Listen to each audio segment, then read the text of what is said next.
Fitz was 5'3", 5'4". He was known as the Laughing Cavalier. He was very much Jeb Stuart's favorite commander. They were kindred souls. He was also Stuart's choice to succeed him in command of the corps if anything ever happened to him. I've already said he only had 4 good days in the war. Fitz was a guy who was prone to being overweight. By the time of the Spanish-American War, after having served as governor of Virginia, he weighed about 300 pounds and 5'3". He was as wide as he was tall. It was a real effort to get him on a horse. It made him for a pretty comical appearance. And he was so overweight, in fact, that when he put back on the blue uniform of a major general during the Spanish-American War, he was too heavy for service in the field and ended up being the military governor of Cuba. But that's Fitz. The problem for Fitz, though, is that in a system where seniority is the important thing, there was another name ahead of his on the list to be the commander of the Cavalry Corps of the Army of Northern Virginia. One officer senior, Wade Hampton, South Carolina. Not a West Point trained officer, reputedly the wealthiest man in the South, a planter and politician. His grandfather had been a cavalry officer in the War of 1812, but he had no military training. Hampton didn't believe in secession, but when South Carolina seceded, he felt he couldn't betray his state. He ends up recruiting, raising, and paying out of his own pocket for the Hampton Legion, 8 companies of infantry, 4 companies of cavalry, and a battery of artillery. Paid for out of his own pocket. Hampton was 6'3", he weighed 240 pounds, and he was very proud of the fact that as a teenager he had killed a bear with his bare hands. This was a tough customer. He was badly wounded in battle 3 times in the war. He personally killed 13 Union soldiers in hand-to-hand combat during the course of the war. A sophisticated gentleman, not a Virginian, not a West Pointer. He and Stuart didn't care for each other very much. He thought Stuart was a real fool when it came to how he conducted himself. And of course, he was not a member of the first families of Virginia, so he didn't count. So they had a chilly relationship, but at the same time, Stuart recognized that Hampton was extraordinarily capable. And they respected each other while they didn't like each other. So the problem is, Fitz Lee is the handpicked successor, but Hampton is senior. So General Lee's got himself a real problem. He's got a political problem. So how does he decide to cure the political problem? He punts. He says, okay, there are 3 different divisions of cavalry assigned to the Army of Northern Virginia. You're all now reporting to me directly. I'm not going to appoint a corps commander. 3rd Division commanded by his second son, Rudy Lee. See a problem here, folks? It's not just the nepotism issue, it's who's going to be in charge if these commands have to take the field together. Big problem. Really big problem. Well, Hampton's first engagement as commander of anything is at the Battle of Hawes Shop, which is fought on May 28, 1864, not terribly far away from the defenses of Richmond. It's an all-day affair marked by the arrival of some Confederate troops from South Carolina who've been brought up to augment the cavalry corps. Sheridan's mission, having finally returned to the army, is to find the whereabouts of Lee's army, find out his dispositions. Hampton keeps Sheridan from ever finding Lee's army. They never even make contact. At the end of the day, the decisive attack is delivered by these newly arrived South Carolinians, and the Union troopers withdraw, leaving Hampton in possession of the battlefield. Sheridan's defeated. More fighting takes place the next couple of days at places called Old Church and Matted Gwin Creek. And then finally, Sheridan is given the task of seizing and holding the road junction at Cold Harbor on the 1st of June, which his troopers arrive there, find it not held by anybody, they take possession of it. Confederate infantry responds, commanded by Robert Hoke. Hoke's division gets augmented. Union infantry comes up. The long short of it is, Sheridan's troopers are driven off. They're not able to do what they were ordered to do, which is to hold the intersection. Battle of Cold Harbor, again, boils down to a slugging match. Grant recognizes he's got the same problem McClellan had. He's got nowhere left to maneuver around Richmond. So he comes up with an idea. He's done this once before. He's done this in the West with Benjamin Grierson's brigade when he sent them on a raid deep into Mississippi and Louisiana that created so much chaos and havoc in the Confederate rear that it enabled Grant to steal a march across the Mississippi River so that he could invest Vicksburg from the east. He says, okay, if I could do that with a single brigade, what if I send 2 divisions? Now, the army of David Hunter was operating in the Shenandoah Valley. It's part of this grand scheme that Grant cooked up. Constant pressure on the Confederates on all fronts at all times so they can't shift troops to meet threats. And Hunter's army is supposed to be advancing to Charlottesville, where it's to destroy the railroad junction there, the Virginia Central Railroad, as well as, I believe it's, I forget the other railroad. There's another railroad that met there. The plan is to send Sheridan with 2 divisions along the course of the Virginia Central Railroad to damage destroy the railroad junction in Gordonsville, Virginia, which is about 65 miles from Richmond, which is where the Orange and Alexandria and Virginia Central come together. And then to march to Charlottesville, meet up with Hunter's army, and bring Hunter's army east. In the meantime, the Army of the Potomac is going to cross the James River and invest Petersburg from the north, while Ben Butler's army of the James is going to attack from the east. So that if this whole plan works the way Grant has designed it, Petersburg will find itself raided by 3 different Union armies. Brilliant plan. Sheridan marches on the 7th of June. It's very hot, it's very dusty. Soon, massive clouds of dust are billowing. Always a sign of a large movement of body of troops. Confederates figure out what's going on. Lee orders Wade Hampton and Fitz Lee's divisions to go and intercept Sheridan. And they know, they've got a pretty good idea based on the direction they're going, that Gordonsville is the objective. Somebody has to be in command in the field. Somebody has to be responsible. So Hampton, being the senior officer, sort of ends up in command by default, but there's a lot of coordination problems because Fitz Lee didn't want to take orders from him. Suffice it to say, they get across Sheridan's route of march at a place called Trevilian Station. They stop on the Virginia Central Railroad situated in Louisa County. Now, Sheridan, on the way, has done something that is absolutely unforgivable. And this is his inexperience showing. He does not send out scouts and he doesn't send out flankers. They just go blithely marching across the Virginia countryside. They have no idea what's in front of them. Hampton, in the meantime, has deployed his iron scouts who are buzzing all about Sheridan's column like a bunch of angry bees. They know the exact disposition of Sheridan's force. They know exactly how big it is. They know exactly what he's got with him. They report back to Hampton. So on the night of June 10th, 1864, Hampton has gotten across Sheridan's route of march at Trevilian Station. He knows exactly where Sheridan's command is and exactly what he's got with him. Sheridan, on the other hand, has no clue that there's 2 divisions of Confederate cavalry within 2 miles of his position. He's clueless. They develop plans for the next day that are more or less parallel. Sheridan's going to send out Custer's brigade as a flanking column, while the rest of it marches down the Fredericksburg Stage Road and the North Anna River, turns onto the Gordonsville Road and heads to Gordonsville. Hampton's going to attack up the same road that Sheridan's going to be marching down. With his division, Fitz Lee's to advance up the road from Louisa and attack Sheridan's rear. So their plans are parallel, but the difference is Sheridan has no clue that the Confederates are there, and the Confederates know exactly what his dispositions are. We find Wade Hampton on the morning of June 11th. He and Tom Rosser and Matthew Calvary the Butler ride over. They find Hampton sound asleep on a carpenter's bench in front of his headquarters. Wake him up and say, "General Hampton, what's your plan?" Once Hampton's awake, he looks at him and says, "My plan is to fight."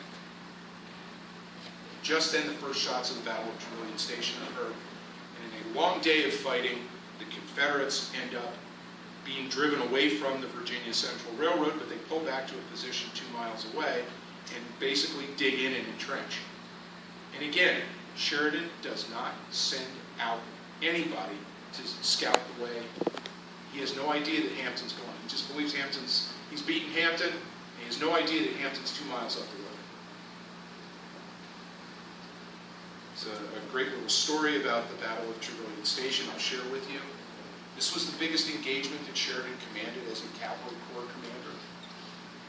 In years of research, I was able to find exactly one instance of him being on the front lines in a 2-day battle.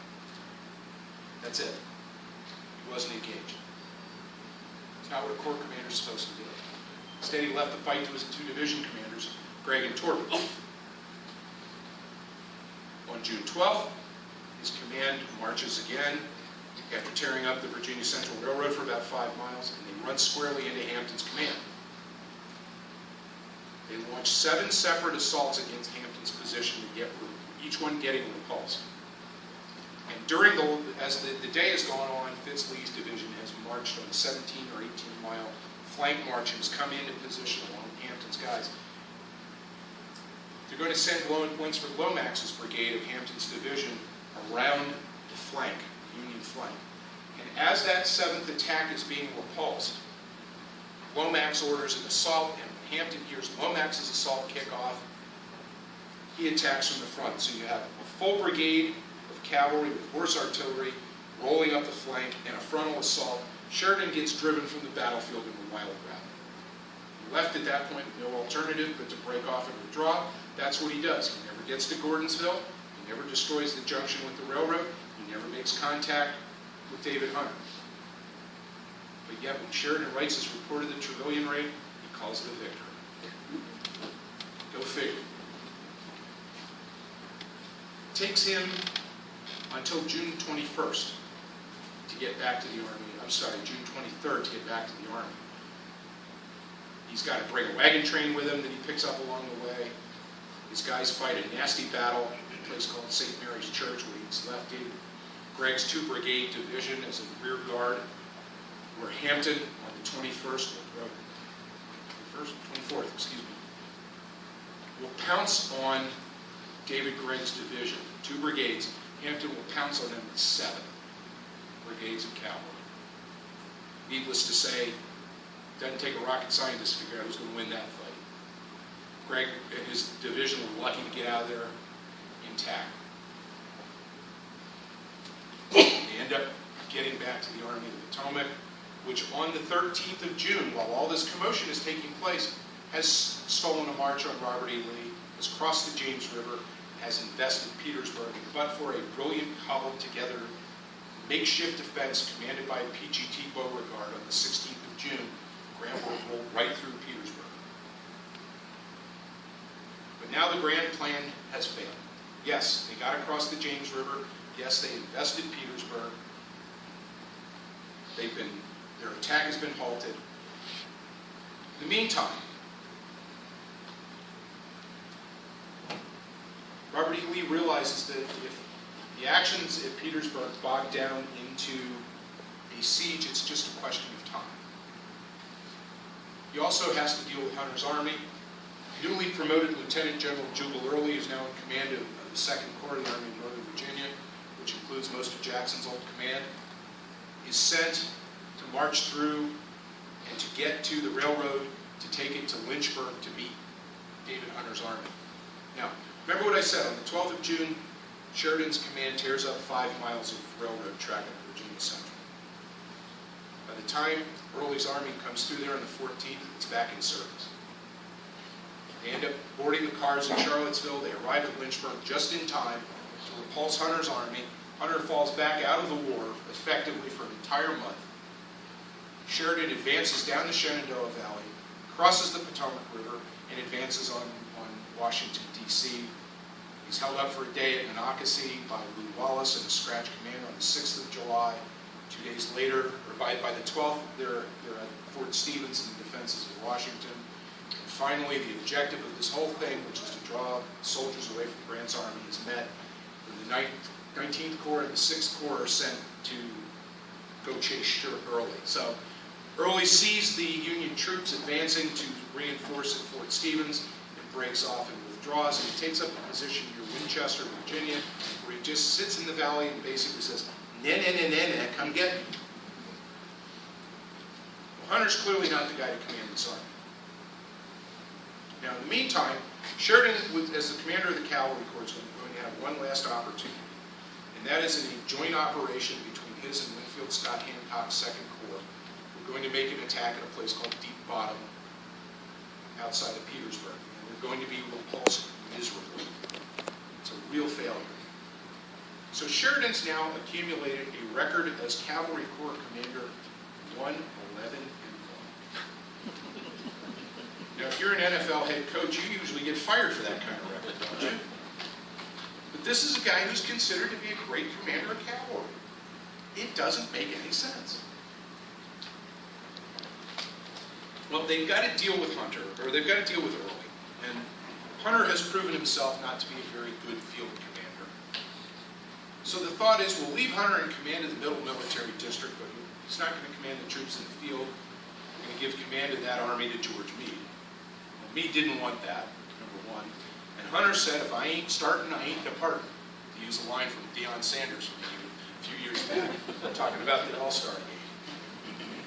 He basically said, if I'm not going to be in charge in the field, I want to be relieved of command. So he was, leaving the question of who's to command that district.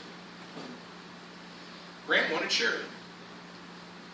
Stanton said he's 33 years old. He's inexperienced. He's not the guy he wanted. And Grant said, yeah, he is. And finally, he won the argument.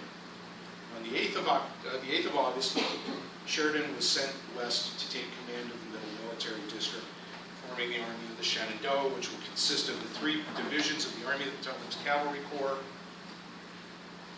the 6th Corps and the 19th Corps, as well as the few troops assigned to the Middle Military District to make up the 8th Corps. He's got an army of 45,000 men. Early's got at his peak about 22. For about a month, nothing happens. Grant finally has run out of patience with it. Grant actually goes to Monocacy to go meet with Sheridan with an order in his pocket to relieve Sheridan in command. Sheridan finally says, no, I'm ready to attack. So Grant never pulls the order out. Make a long story short, we have the Shenandoah Valley Campaign of 1864. My friend Jeff, and I won't go into much detail because I'm concerned about time, but my friend Jeff Wirt describes it perfectly when he calls it a decisive campaign bereft, a victorious campaign bereft of decision. 2 of the 3 battles, Jubilee badly out General Sheridan. Sheridan isn't even with the army when Cedar Creek begins. Of course, he makes his legendary 21-mile ride from Winchester to Cedar Creek. And arrives, but by the time he gets there, Horatio Wright, who's in temporary command of the army with him gone, has already stabilized the situation and has already started moving the troops forward. Yet who gets credit for it? Sheridan. And in a rare moment of candor that night, Sheridan actually said to his old friend George Crook, who commanded a corps under him, you know, this battle would have ended the way it did whether I'd been here or not.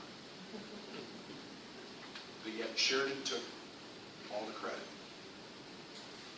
And one of the reasons, that really infuriated George Crook. The battle plans for 3rd Winchester and Fisher's Hill had been developed by Crook. And in the process, massive victories both times. Sheridan never gave his old roommate credit, to the point that Crook stopped being Sheridan's friend because of it. And I mentioned to you earlier what he said about Sheridan's bloated little corps. And each time, Early's army got away to fight another day, even after Cedar Creek. It was only when the troops from his command were ordered to return to Petersburg that Early's army ceased to exist. Each time, Sheridan let him get away. That killer instinct was missing. It finally showed itself during the pursuit at Appomattox. Again, give the devil his due, that was Sheridan's finest hour. That's where the killer instinct finally showed itself. But one of his worst personality traits also did. Gouverneur Warren was a difficult personality. This is Torbert, of course, and just adding this, Torbert ends up getting fired as Cavalry Corps commander because of an expedition that fails in November of 1864 to try and roust out Mosby, and he ends up getting relieved of command.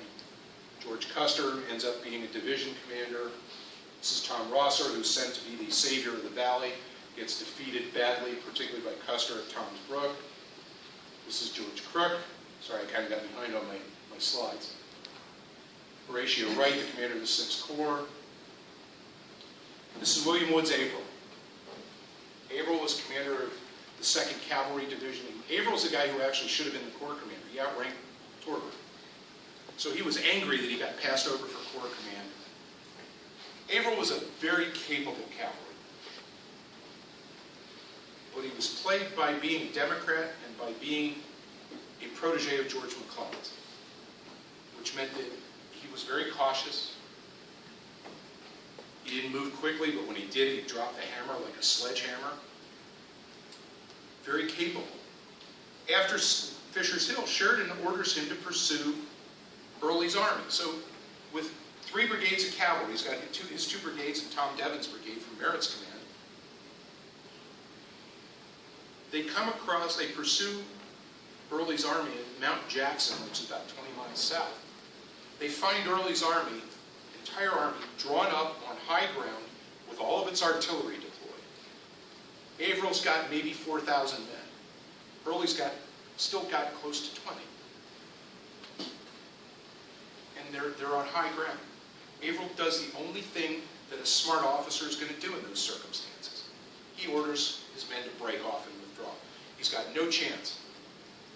He reports back to Sheridan. What does Sheridan do? Fire him. Relieves him of command. For doing the right thing, I might add. This is Gouverneur Warren, commander of the 5th Corps. Warren was a brilliant guy, but he was odd. He was eccentric. He was a pain in the butt. He was a guy who, instead of saying yes, sir, to an order, would say inevitably, why? He was known not to obey orders he didn't like. The truth is that he should have been relieved of command probably during the winter of 64, 65, but he wasn't. So during the campaign to pursue Lee that ends up with the surrender of Appomattox, Sheridan has discretion from Grant to relieve Warren of command if he feels it's appropriate to do so. Well, at the Battle of Five Forks on April 1st, there are 2 separate attacks, one by the Cavalry Corps with Sheridan, one by the 5th Corps. Well, one of the 5th Corps divisions ended up making a wrong turn and headed off in the wrong direction, Samuel Wiley Crawford's division. And Warren did what a good Corps commander should do. He went to go find them to bring them back to the battlefield. That's the moment, though, when Warren's off going to get Crawford's division and Sheridan arrives on the field. Where's Warren? Don't know. You're relieved of command, General Warren. Ruined Gouverneur Warren's career. He went to Sheridan and asked Sheridan to reconsider, to which Sheridan said, reconsider? Hell, I don't reconsider my decisions. Obey the order. And with that, Gouverneur K. Warren's military career ended. It took a court of inquiry that was ordered by President Chester Arthur to clear his name. And the decision of the court of inquiry came down a month after Gouverneur Warren died. He was buried in civilian clothing and not in his uniform. Sheridan ruined his career too. Now don't feel too bad for Averill, by the way. After the war, Averill became one of 17 people to file and hold a patent with the United States Patent Office for a product called asphalt. He died a very, very wealthy man.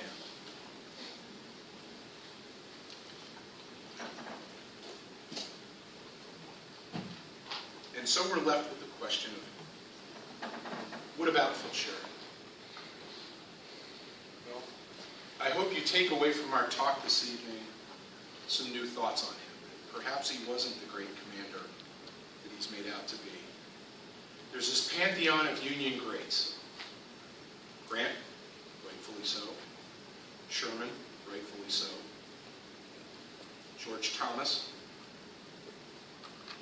second tier, but rightfully so, and Sheridan. I'll suggest to you that Sheridan has no place in that little platform of great generals. Of course, this little hypocrite was a guy who was strongly supported by William Tecumseh Sherman and by Grant. And in the ultimate stab in George Meade's back, when Grant was elected president and resigned his commission to take office, that meant that the full 4-star general slot that had been created went to William Tecumseh Sherman, leaving the lieutenant general's billet that Sherman had held available. The senior officer, the next one in line who was entitled to that promotion, George Meade. Sherman and Grant promote Sheridan over George Meade. Meade went to his grave in 1870 livid about it. I can't blame him. It was the ultimate slap in the face. Sheridan, of course, ends up being a 4-star general. Briefly before his death, he has 2 massive heart attacks after his aborted presidential aspirations. After the first one, he is promoted to 4-star general. 3 months later, he has a second one that kills him. As I said, he weighed about 240 pounds at that point, at 5'5". And was too fond of good food and good liquor, and it ultimately cost him his life. And that's what prompted Cook to make the comment about his bloated little carcass. So there you have Phil Sheridan. And I hope that as you leave here tonight, I'm not necessarily hoping that I have persuaded any of you that I'm right, but I hope that this different viewpoint that we've had this evening, different look, will leave you and hope that you can reconsider your position. If you have, or you do, then I've done what I set out to do. And I thank you for your attention.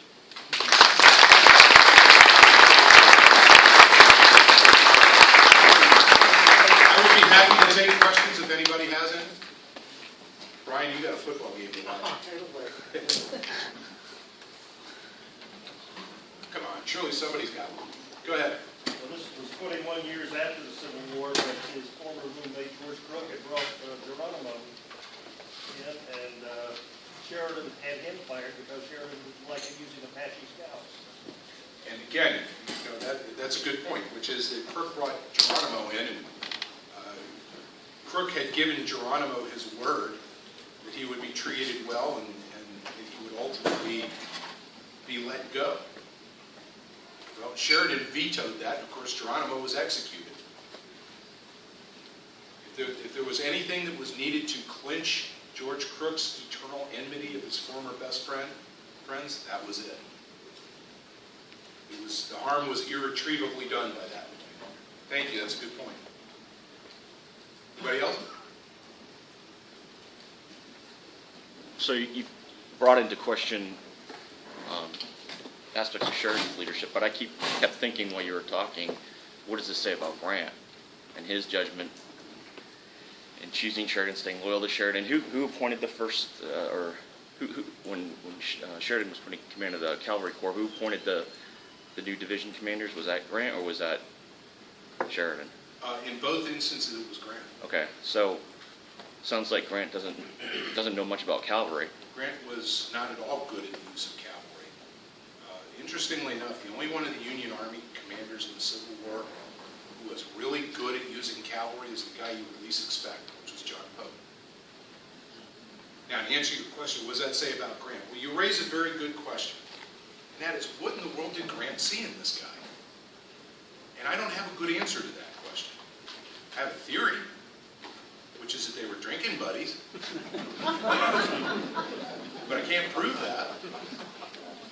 Grant himself said very little other than the fact that he admired the fact that Sheridan had the ability to inspire men, which was a trait that I lacked myself, he said. That gives us some insight, clearly.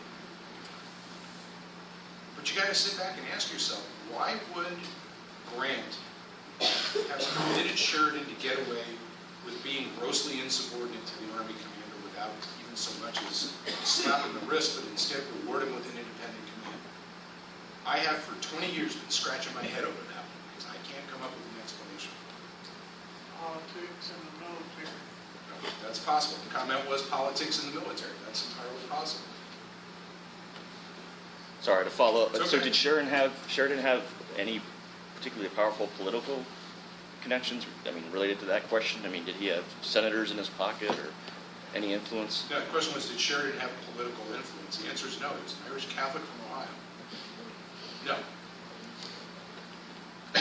But he had powerful patrons in first Rosecrans, first Halleck, then Rosecrans, then Sherman, and then Grant. Anybody else? Thank you so much. I appreciate it.